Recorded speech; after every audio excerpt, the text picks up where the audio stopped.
Good morning, everybody. It's your girl, Miracle Sims. You're listening to God, Sex, and Love, your daily dose of inspiration, the juice.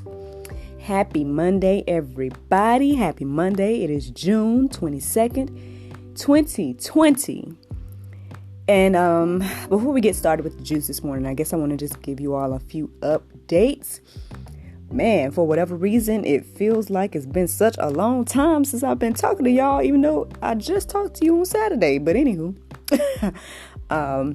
just to give you all a few updates about some of the goings on with me. Long story short, you all, I did get some news after I spoke with you all on Saturday. I got some news that one of my cousins passed. And so I want to start things off, if you all don't mind, by just giving a little moment of silence to in reverence to that news. And my mother's side of the family, which is the Adams family, just keeping us in prayer and everything like that. But yeah, I would like to just have a little moment of silence, if you guys don't mind. So.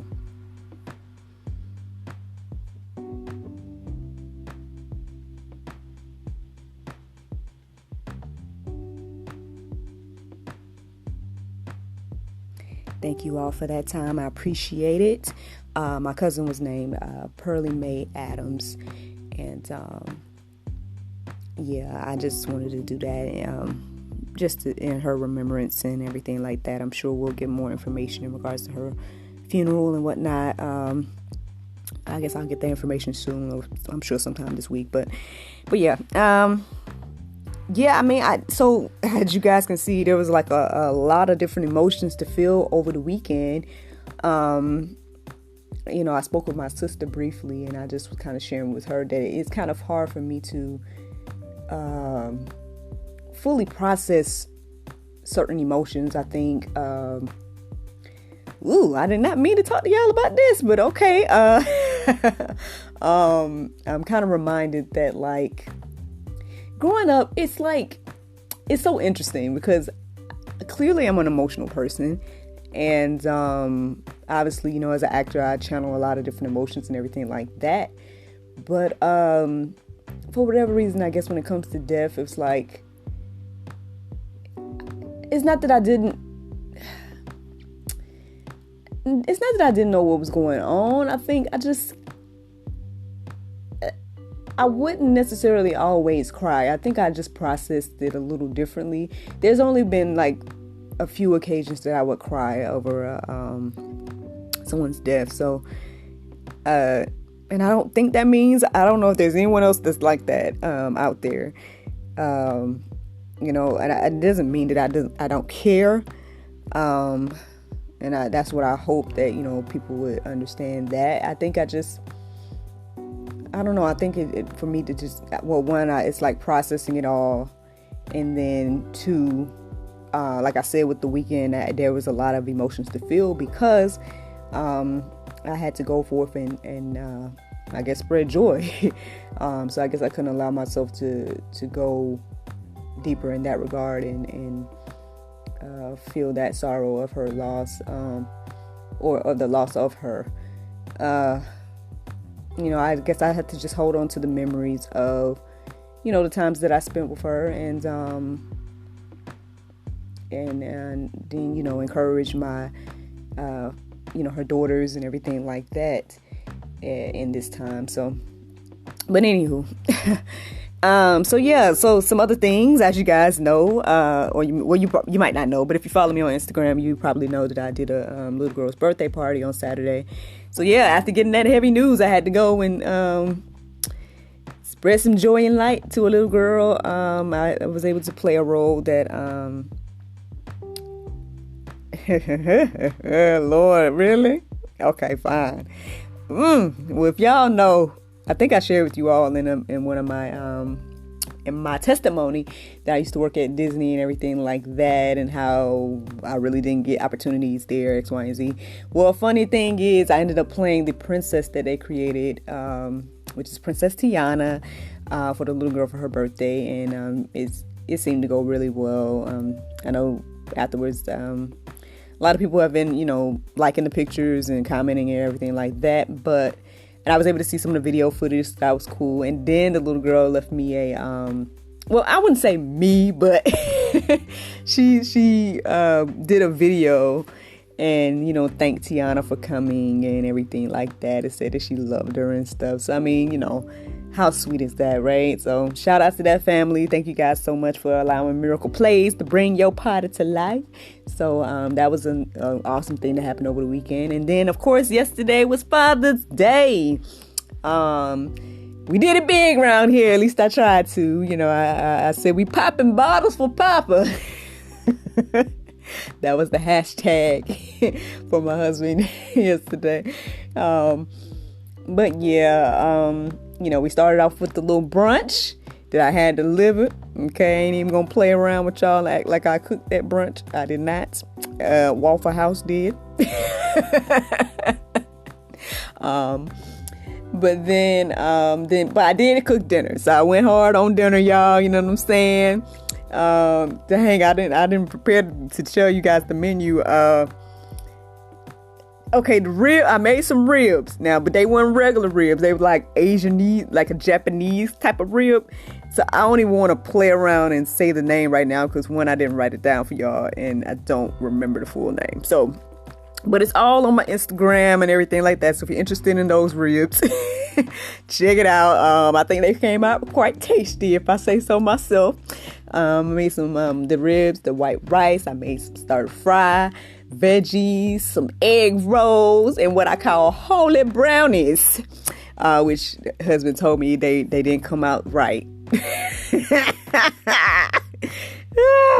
It's an inside joke between me and him. I was calling them holy brownies, but and shout out to my girl MD. They have nothing to do with sister. I can't. I'm gonna leave that alone. She already knows what I'm talking about, though. I hope you listen to this. But anyway, but yes, made some holy brownies that he corrected me and let me know that they weren't the holy brownies because I made them more cake-like than brownie like this go around. So shout out to that extra egg I put in the batter. I should have just left it. I knew not to put that extra egg in there, but I did anyway, and boom. Anyway, so yeah, that was my weekend, y'all. You know, I was pooped last night after all of that. But yeah, he seemed to enjoy it, and so good. I'm glad. We thank God for him and, you know, being in our lives, me and Lou NJ. Well, all right, friends. Now, after all of that, I know you guys are like, I came here for the juice. So let's get to it, y'all. The juice today is going to be about fighting temptations, all right? So some general notes about temptations. The definition is the desire to do something, especially something wrong or unwise. The biblical definition is a trial in which man has a free choice of being faithful or unfaithful to God. Secondarily, allurement or seduction to sin. So, with those things being said, friends, you know, how many of us have experienced some form of temptation throughout our lives? Anybody? Bueller. I know I have. And I kind of feel like it's like one of the devil or Satan or the enemy or whatever you want to call him. It's like it's one of his oldest tricks in the book almost, you know. But just some things to note. Here goes some Bible for you guys. Some Bible. Yes, some Bible. 1 Corinthians 10 and 13 says, no temptation has overtaken you that is not common to man. God is faithful, and he will not let you be tempted beyond your ability. But with the temptation, he will also provide the way of escape that you may be able to endure it. So, we can just end it right there, y'all, on that. But, I mean, I got a little bit more Bible for you guys. But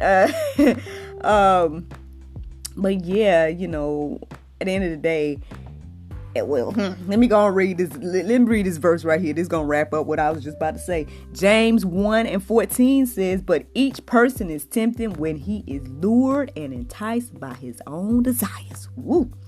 again, I mean, it's kind of easy to entice us by the things that we like, right? Or won't. So, yeah. I came across this article on crosswalk.com. So this could be a way for you all to go deeper with this whole idea or this whole situation when it comes to temptation. On crosswalk.com, it has an article called 6 Types of Temptation Christians Face from Joseph's Life and Steps to Battle Them. Now, again, I'm not going to go in and read each and everything and each and every verse and everything like that, but I will go through the list, and I hope that you all, will, on your own time, peruse this website because it has a lot of good information for you all. So here are the 6 types of temptations based on Joseph's life, okay? Natural temptation, influential temptation, promotion temptation, persistent temptation, the perfect setting, and isolation. All right. Those some of those that you may not. I guess I'll just chit chat a little bit about each of those. But again, you guys get the full effect if you go ahead and go to the website. But I think natural temptation is pretty straightforward. You guys probably understand what that means. Like I said, that's the type of temptation that things that you desire and want. So that's like a natural temptation. Influential temptation most likely is like outside influences, are tempting you. Promotional temptations. That's that, you getting that job promotion, or you getting that higher quote unquote role in life or something like that. And that's a temptation for you. Persistent temptation, again, straightforward, consistently happening there. The perfect setting, it's like the right place, right time for a temptation. The lights was dim and we were alone. Oh, that is the perfect setting for a temptation, y'all. And then isolation, when you're by yourself and, you're being tempted, right? So I know you guys may be like, oh Lord, with all these temptations, what are we to do? Well, some Bible, I won't read these verses since I went in already. But these, if you're wondering what to do, here goes some Bible for you all to take a look at and go deeper with. Check out James 4:7. Okay. And then also take a look at Galatians 5:16. That should help with your process of resisting temptations or fighting temptations. Some other steps you all can take is don't battle alone. Flee. Watch your eyes. Be careful of little things. And depend on God's strength daily. Those steps, again, there's more information about those steps if you go to crosswalk.com and check out that article that I just told you all about. All right. So let me just share a little bit of my temptations, since I know y'all probably like this girl always talking about what we need to do. But let me tell y'all what I'm going through. All right. Back in the day, single days, I guess y'all pretty much know what my temptation was back then. If you don't know, y'all need to look me up. I'm just kidding. But anywho, there was a lot of temptation to, sin, to have sex before marriage, to fool around before marriage, to, I would say my career was a temptation, just wanting more opportunities, like just so focused on that rather than God probably was a temptation for me at one point and everything like that. I would say now in my life, I feel like my temptations are a bit different. I don't necessarily have all of those temptations that I just mentioned, or there's some other temptation I ain't told y'all about yet, but I'll have to get into that another time. I can't get into that on no juice. I got to get into that on, I don't know, there got to be an episode all by itself. But anyway, but yeah, so I don't think I necessarily deal with those type of temptations, but I would tell y'all one that I'm kind of wrestling with, or not necessarily wrestling with, but it's like something that keeps it's like one of those persistent temptations that we were talking about that just keeps coming in my mind every now and then. And I believe I resist it. I think it's just like one of those, it's like a thought that comes in my mind just every now and then I just put it away, or I just like leave it alone, or I just try not to even dwell on it. But I'm acknowledging that it's out there, and I'm just letting you all know that you all are not alone in your temptations, and I'm going to do my best to exercise some of these steps and stuff like that to resist it. And so that temptation is this: every now and then it comes into my mind, what if God isn't real?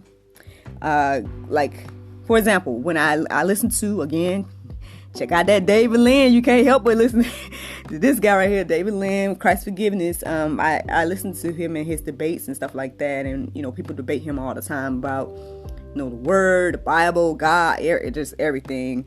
And so, and then like when you listen to some of the people, they kind of got some good points. They got some valid questions or some valid like statements as they make their case against I guess the Bible or against Christ and everything like that, and you be like, but at the same time too, I guess I feel like this right here. Well, one, as my mom said a long time ago, but to me, again, I kind of see it the same way as my mom said back in the day. Like, there's kind of like a 50-50 chance. So if you live for God and find out that there is no God, then what have you lost at the end of the day? You haven't really lost anything per se. But if you live your life and be like, oh, there's no God, X, Y, and Z, and then find out that there is God, then you would have lost everything. So when you think I'm like, those eyes, I don't know. I don't think any of us really fully know, or I don't know now, because you guys get them people talk about, their near-death experiences and things like that. And maybe there's some truth to some of that stuff, but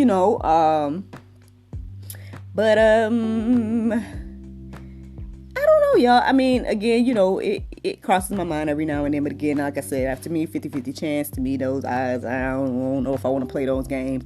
So that's, not to say that's the only reason to believe, but that's one of the, I guess, strong reasons for me. And then the other thing for me is like, God has just been too good. Like, my presence here is an example of a miracle. That's my name. Like, and that, because like I shared with you all over the weekend, my father passed before I was born. So the timing of everything, it's the fact that my mother was told that she would never be able to have children. It's what was told by doctors. So she was told by doctors before she got married, before she got married, probably even before she met my dad, that she would never be able to have children. And then she met my dad, married him. I want to say was married a good year or so. They conceived me, and then he passed like a few months later.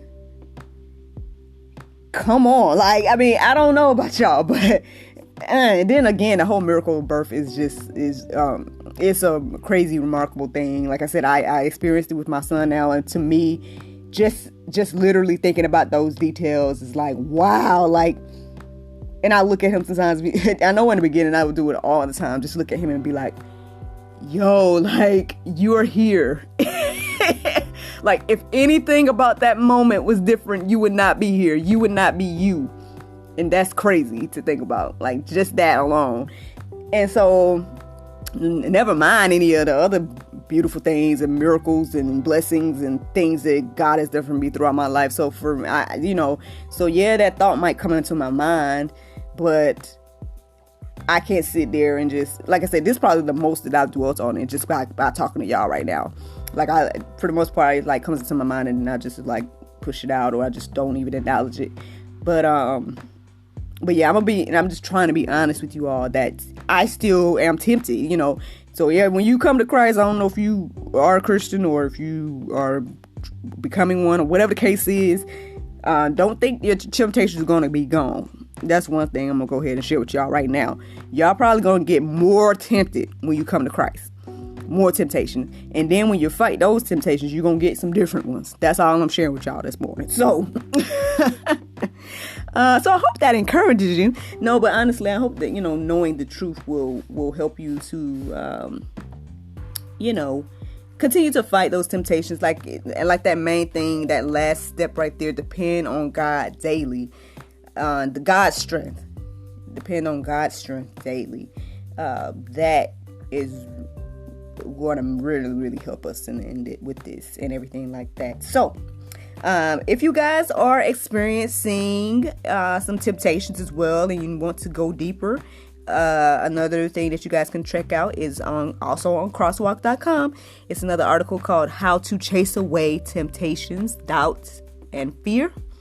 And then if you guys are dealing with what I just shared with you all in regards to wondering if God is real, and then you feeling some kind of way about it. Maybe you are beating yourself up about it, or maybe you are like, oh, I'm sinning to think this way. Well, friends, check out this on wordofFire.org. It's called, Is It a Sin to Doubt God's Existence? Check those out at your own time as well. So the Bible verse of today is John 14:21. It says, He that hath my commandments and keepeth them, he it is that loveth me. And he that loveth me shall be loved of my Father, and I will love him and will manifest myself to him. Man, I'm telling y'all, man. Wow. Well, thank you, Lord. I appreciate that confirmation. But anyway, all right. So thank you all so much for listening to God, Sex, and Love, your daily dose of inspiration, the juice. I hope you all can go forth and have a wonderful, wonderful day. And I look forward to talking to you all tomorrow, if the Lord's will. Bye-bye.